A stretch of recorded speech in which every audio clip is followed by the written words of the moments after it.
এই লিষ্টখনত নাম থকা প্ৰত্যেকজন হিতাধিকাৰীয়ে কিন্তু আপোনালোকে চৰকাৰী ঘৰ লাভ কৰিবলৈ সক্ষম হ'ব। বৰ্তমান আমাৰ অসমখনত 13 লাখ হিতাধিকাৰীয়ে নতুনকৈ চৰকাৰী ঘৰ লাভ কৰিবলৈ সক্ষম হ'ব। আৰু আপোনালোকৰ কিন্তু এই ঘৰটো কিন্তু আপোনালোকৰ জিঅ'টেক ঘৰৰ লিষ্ট নহয়। জিঅ'টেক কৰা সকলৰ আগতে যিসকল হিতাধিকাৰী আপোনালোকে কেতিয়াবা চৰকাৰী PMAYG অৰ্থাৎ প্ৰধানমন্ত্ৰী আৱাস যোজনা গ্ৰামীণৰ তৰফৰ পৰা অহা আপোনালোকে ফৰ্মবোৰ আপোনালোকে ফিল আপ কৰি জমা দিছিলে, যদি অনলাইনত বা অফলাইনত আপোনালোকে চৰকাৰী ঘৰ লাভ কৰিবলৈ আপোনালোকে এপ্লাই কৰি জমা দিছিলে, তো আপোনালোকৰ কাৰণে কিন্তু এটা ভাল খবৰ। ইতিমধ্যে কিন্তু আপোনালোকৰ 13 লাখ হিতাধিকাৰীৰ নতুনকৈ লিষ্টখন প্ৰকাশ কৰা হৈছে। এই লিষ্টখনত নাম থকা প্ৰত্যেকজন হিতাধিকাৰীয়ে কিন্তু আপোনালোকে চৰকাৰী ঘৰৰ অৰ্থাৎ PMAYG প্ৰধানমন্ত্ৰী আৱাস যোজনা গ্ৰামীণৰ তৰফৰ পৰা ৰিলিজ কৰা ঘৰখন আপোনালোকে লাভ কৰিবলৈ সক্ষম হ'ব। আৰু ইয়াত কিন্তু আপোনালোকে আগতে 1,30,000 টকাৰ যিটো ঘৰ পাইছিলে, সেই ঘৰটো নহয়, এইটো বেলেগ ধৰণৰ আপোনালোকৰ ঘৰখন হ'ব। যদি বাজেট আৰু ডিজাইনটো আপোনালোকৰ লাগে তেনেকুৱা ক্ষেত্ৰত কিন্তু আপোনালোকে কমেণ্ট বক্সত জনাই দিব। মই আপোনালোকক বাজেট আৰু ডিজাইনটো কেনেকুৱা ধৰণৰ হ'ব মই আপোনালোকক ভিডিঅ' বনাই দেখুৱাই দিম। গতিকে আপোনালোকৰ এই লিষ্টখনত নাম থকা প্ৰত্যেকজন হিতাধিকাৰীয়ে কিন্তু আপোনালোকে চৰকাৰী ঘৰ লাভ কৰিবলৈ সক্ষম হ'ব। এতিয়া আপোনালোকে লিষ্টখন কেনেকৈ চেক কৰিব পাৰিব নিজৰ মোবাইলৰ জৰিয়তে, আহক আমি ভিডিঅ'টো আৰম্ভ কৰোঁ। আপোনালোকে লিষ্টখন কেনেকৈ চেক কৰিব পাৰিব, পোনপ্ৰথমতে কিন্তু আপোনালোকৰ এইটো ৱেবছাইটত আপোনালোকৰ আহিব লাগিব। এইটো ৱেবছাইটত অহাৰ লগে লগে কিন্তু আপোনালোকৰ সন্মুখত চাব এনেকুৱাকৈ ইণ্টাৰফেচটো অপেন হ'ব। আৰু আপোনালোকে চাব এইটো ভিডিঅ'ৰ ডেছক্ৰিপশ্যনত মোৰ হোৱাটছআপ চেনেলৰ লিংক আছে। সকলোৱে গৈ পিনে আপোনালোকে মোৰ হোৱাটছআপ চেনেলত জইন হ'বলৈ নাপাহৰিব, কাৰণ যিবিলাকৰ ওপৰত এক্সট্ৰাকৈ ভিডিঅ' নবনাওঁ সেইবিলাকৰ ওপৰত কিন্তু অলপ পিছে পিছে আপটুডেট কৰিয়ে থাকোঁ। গতিকে আপোনালোকে সকলো খবৰৰ লগত সংযুক্ত হ'বলৈ আমাৰ হোৱাটছআপ চেনেলত জইন হ'বলৈ নাপাহৰিব। তো প্ৰথমতে আপোনালোকে ইয়াত চাইডত চাব যে আপোনালোকৰ তিনিটা লাইন এটা দিয়া হৈ আছে। আপোনালোকে চিম্পলি ইয়াত এখন ক্লিক কৰিব। যেতিয়া নেকি আপোনালোকে ইয়াত এটা ক্লিক কৰিব, তাৰ পাছত আপোনালোকে আৱাসক নামৰ এখন অপশ্যন আছে, আপোনালোকে ইয়াত এটা ক্লিক কৰিব। তাৰপিছত আপোনালোকে ৰিপৰ্ট অপশ্যনত 2 নম্বৰত আপোনালোকে ক্লিক কৰি ল'ব। যেতিয়া নেকি আপোনালোকে ৰিপৰ্টত এটা ক্লিক কৰি ল'ব, তাৰ পাছতে কিন্তু আপোনালোকৰ যিটো ৱেবছাইট আছে ৱেবছাইটখন লোডিং কৰা হ'ব। এনেকৈ লোডিং কৰাৰ পাছতে কিন্তু অলপ দেৰি হ'ব পাৰে, আপোনালোকৰ ৱেবছাইটটো মানে অলপ ডিষ্টাৰ্বো কৰে।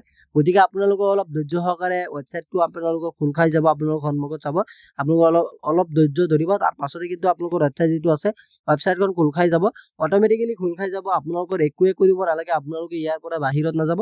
তো আপোনালোকৰ প্ৰথমতে ৱেবছাইটখন আপোনালোকৰ লোডিং কৰা হ'ব। লোডিং কৰাৰ পাছত কিন্তু আপোনালোকৰ যিটো ৱেবছাইট আছে সেই ৱেবছাইটত কিন্তু আপোনালোকে বিভিন্ন ধৰণৰ কাম কাজ বা বিভিন্ন ধৰণৰ লিষ্টখন কিন্তু আপোনালোকে ইয়াতেই চেক কৰিব পাৰিব। তো আমি প্ৰথমতে তলফালে স্ক্ৰল ডাউন কৰিম। আপোনালোকে চাব ABCD আখৰে বহুতখিনি অপশ্যন ইয়াত দিয়া হৈ আছে। তো আপোনালোকে ইয়াত চাব যে 1 নম্বৰত আপোনালোকে লিখা আছে ছ'চিয়েল অডিট ৰিপৰ্ট, তাৰ পিছত লিখা আছে বেনিফিচিয়াৰী ডিটেইলছ ফৰ ভেৰিফিকেশ্যন, যিসকলে ভেৰিফিকেশ্যন কৰা হৈছে। তো আপোনালোকে ইয়াতে ক্লিক কৰিব লাগিব। যেতিয়া নেকি আপোনালোকে ইয়াত এটা ক্লিক কৰিব, তাৰ পাছত আপোনালোকে আসামটো চিলেক্ট কৰি ল'ব। আসামটো আপোনালোকে চিলেক্ট কৰাৰ পাছত আপোনালোকৰ মানে যিটো ৱেবছাইট আছে ৱেবছাইটখন আকৌ লোডিং কৰা হ'ব। তাৰপিছত আপোনালোকে ডিষ্ট্ৰিক্টখন চিলেক্ট কৰি ল'ব।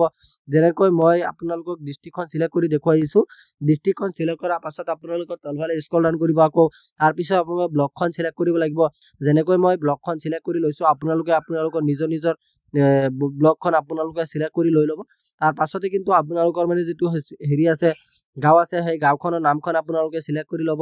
যেনেকৈ মই আপোনালোকক দেখুৱাই দিছোঁ যে গাঁওখন চিলেক্ট কৰি দেখুৱাই দিছোঁ। তাৰ পাছতে কিন্তু আপোনালোকৰ ৱেবছাইট আকৌ লোডিং হ'ব।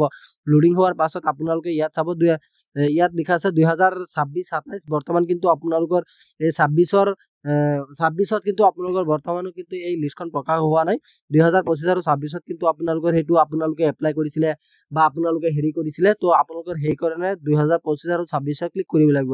যেতিয়া নেকি আপোনালোকে ইয়াত এটা ক্লিক কৰিব, তাৰ পাছতে কিন্তু আপোনালোকে তলফালে চাব ইয়াত আপোনালোকৰ স্কিমৰ নামটো আপোনালোকে চিলেক্ট কৰিব লাগিব। যেনেকৈ নেকি প্ৰধানমন্ত্ৰী আৱাস যোজনা গ্ৰামীণ, সেইটো আপোনালোকৰ আঁচনি হয় বা স্কিম হয়। ইয়াৰ মাজতে কিন্তু আপোনালোকে চৰকাৰী ঘৰখন লাভ কৰিবলৈ সক্ষম হ'ব বা আপোনালোকে আবেদন কৰি লয়। তো আপোনালোকে তলফালে চাব ছাবমিট বুলি লিখা আছে। আপোনালোকে যেতিয়া নেকি ছাবমিটত এটা ক্লিক কৰিব, এই ছাবমিটত ক্লিক কৰিব, তাৰ পাছতে কিন্তু আপোনালোকৰ মানে যিটো ৱেবছাইট আছে ৱেবছাইটখন লোডিং হৈ পেলাই আপোনালোকৰ সন্মুখত চাব যিটো লিষ্ট আছে, লিষ্টখন আপোনালোকৰ সন্মুখত ওলাই পৰিব। তো আমি ছাবমিটত ক্লিক কৰিলোঁ। ছাবমিটত যেতিয়া নেকি আমি ক্লিক কৰিম, তাৰ পাছত কিন্তু আপোনালোকৰ সন্মুখত চাব যিটো লিষ্ট আছে, সেই লিষ্টখন কিন্তু আপোনালোকৰ সন্মুখত গোটেইখিনি খোল খাই যাব। খোল খাই যোৱাৰ পাছতে আপোনালোকে ইয়াতে চেক কৰিব পাৰিব যে আপোনাৰ নামটো আছে নে নাই। যদি কেনেবাকৈ আপোনাৰ নামটো ইয়াতে থাকে তেন্তে কিন্তু আপোনালোকে চৰকাৰী ঘৰৰ প্ৰথম কিস্তিৰ ধন আপোনালোকে আপোনালোকৰ বেংকৰ একাউণ্টত লাভ কৰিবলৈ সক্ষম হ'ব। চাব ইয়াতে প্ৰথমতে আপোনালোকৰ নাম থাকিব, তাৰপিছত আপোনালোকৰ ফাইনেন্সিয়াল ইয়াৰটো থাকিব, গোটেইখিনি কিন্তু আপোনালোকে ইয়াতে চেক কৰিব পাৰিব। চাব আপোনালোকৰ বেংকৰ একাউণ্টৰ লগত আপোনালোকে এইটো মিলাই চাব যে আপোনাৰ নামটো ইয়াত আছে নে নাই। এই লিষ্টখনত নাম থকা প্ৰত্যেকজন হিতাধিকাৰীয়ে কিন্তু আপোনালোকে চৰকাৰী ঘৰ লাভ কৰিবলৈ সক্ষম হ'ব। তো গতিকে আজি ইমানখিনি আছিলে আপোনালোকক দিবলগীয়া ইনফৰমেশ্যন। আশা কৰিছোঁ ভিডিঅ'টো চাই ভাল পালে। যদি ভিডিঅ'টো চাই ভাল পালে তেন্তে ভিডিঅ'টো এটা লাইক কৰি দিব, আৰু আপুনি যদি আমাৰ চেনেলত নতুন আছে প্লিজ আপুনি আমাৰ চেনেলটো ছাবস্ক্ৰাইব কৰিবলৈ নাপাহৰিব। ধন্যবাদ থাকিল সকলোলৈ। জয় আই অসম।